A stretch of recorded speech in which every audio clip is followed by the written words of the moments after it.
Hello everyone, welcome back to another lecture on language skills.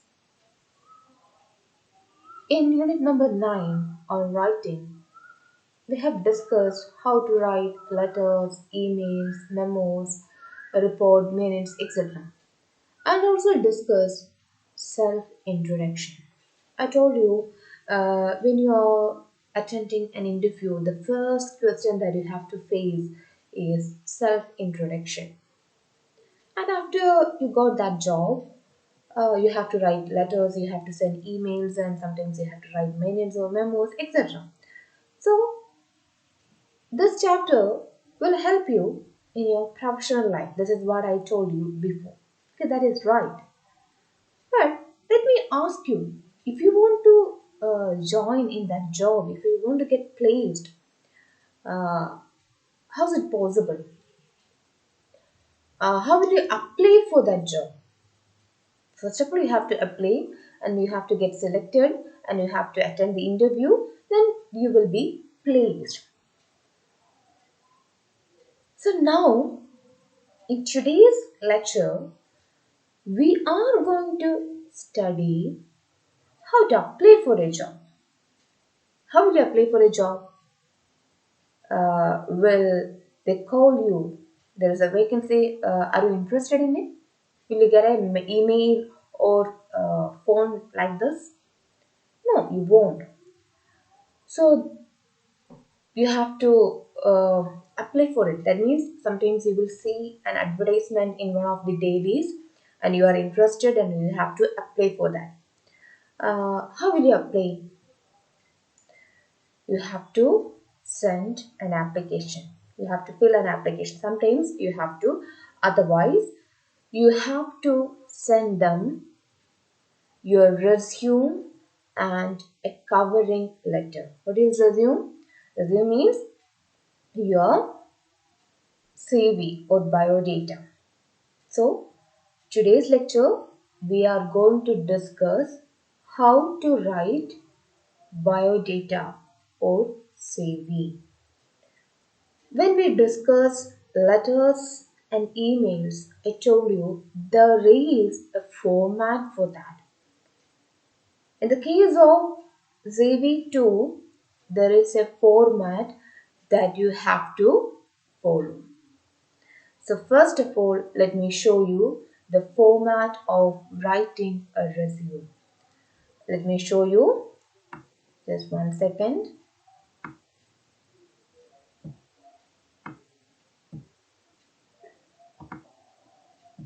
Okay.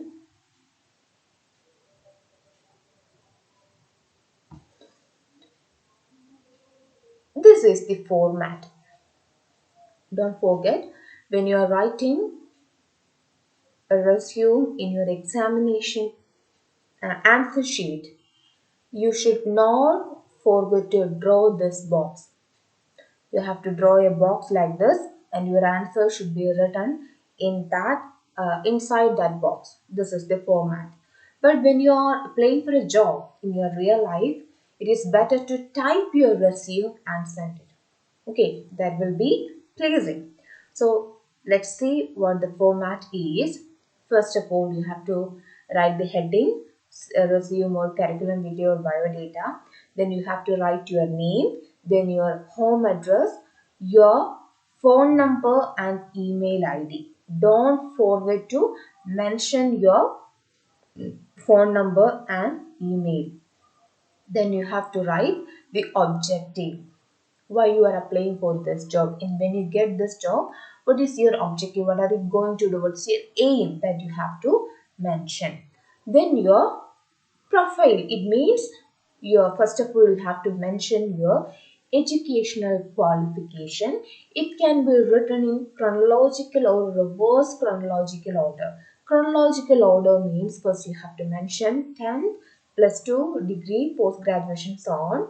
And if you are following reverse chronological order, you have to mention your highest qualification. First of all, you have to mention your highest qualification, that is post graduation, graduation plus 2, 10. This is how reverse chronological order follows. Then your achievements, if you have any achievements, if you won any prize in any other competitions that you can mention. Then projects, if you have done any projects like before, that you can mention there. And your leadership, your skills, that you can mention. Then area of interest, for example, if you are applying for the job of a teacher. For example, in my case, if I am applying for that job, my area of interest in English literature, we have to study different subjects like colonialism, means what? Theory, criticism, linguistics, language skills, etc. So I can mention those things. Okay, what is my area of interest? But if you're postgraduate in commerce, you can mention whether it is taxation or is it some other things that you can mention. That is area of interest. Then your personal profile means your father's name, your date of birth, your hobbies, or your marital status you can mention. Then you must mention your hobbies, and if you want, you can mention languages known too. Then finally, you have to mention references. Two references. What is references? How can they make sure that all the given details are true? If they have any doubt, whom will they contact? So in that case, you have to mention the name of persons. Two persons in the sense you should not mention the name of your neighbor. Either you can mention one of your professors, or if you have any teaching experience, or sorry, if you have any previous experience, you can mention the name of CEO of that company. So anyone, so like that, you have to give two references, and their name, their official address that you have to mention, then their email ID and phone number too. This is the format of a resume. They have given an example here. A model resume is given. Resume.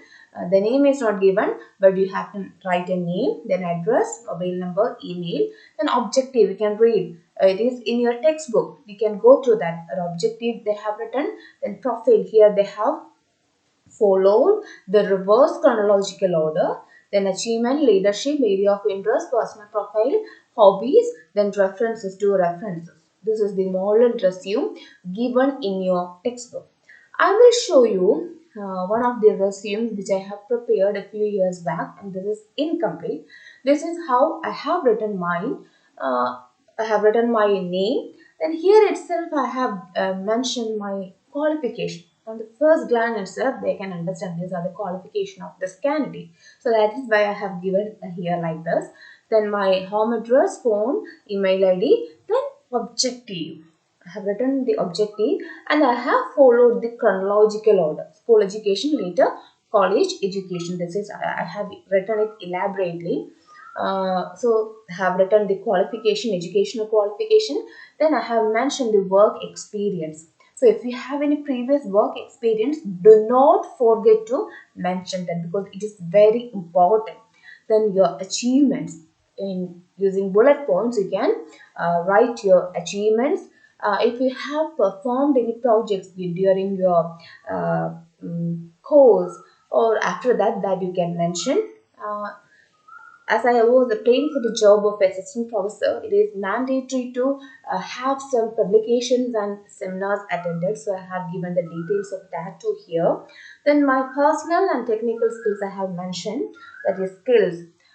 Then personal profile, I have here mentioned date of birth, father's name, sex, marital status, and nationality. And I have mentioned the languages known too. Because if you are applying for a job in Delhi, if you know Hindi well, that will be a plus point.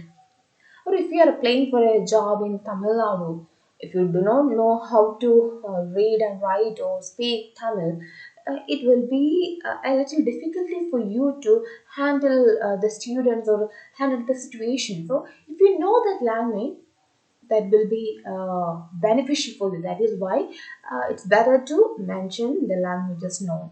Then you have to mention the hobbies and two references. See, I have mentioned the name of one of my professors and the principal of the college where I have worked before. These were the two references which I have mentioned in the resume. And finally, I have given a declaration. This part, the declaration part, is not given in your model resume, but I suggest you it's better to write the declaration. What is declaration? Just read it. I hereby declare that the above mentioned details are true to the best of my knowledge and am ready to produce the entire certificates for verification upon request. You are declaring, you are stating that all the details given in the resume are correct to my knowledge. Okay, and I will produce the certificate at the time of interview. If you write it, it is better. Then you have to mention the date and place, and do not forget to sign your resume. Unless you sign the resume, it will be invalid. Okay, this is how you have to write a resume. I hope you understand how to write a resume. Now, all of you imagine that you all have some ambitions. You all wish to have a particular job in your life. So just imagine that you have well qualified, and now you have seen uh, an advertisement in a newspaper. You are going to apply for that job. So what do you have to do? Yes, immediately you have to prepare a resume of your own. So now take your notebook and write a resume of your own. This question probably they will ask for 15 marks. The question is we have to write a resume and covering letter. We will discuss what is covering letter in the next class. Okay, I hope everything is clear to you. With this, I'm winding up today's lecture. Thank you.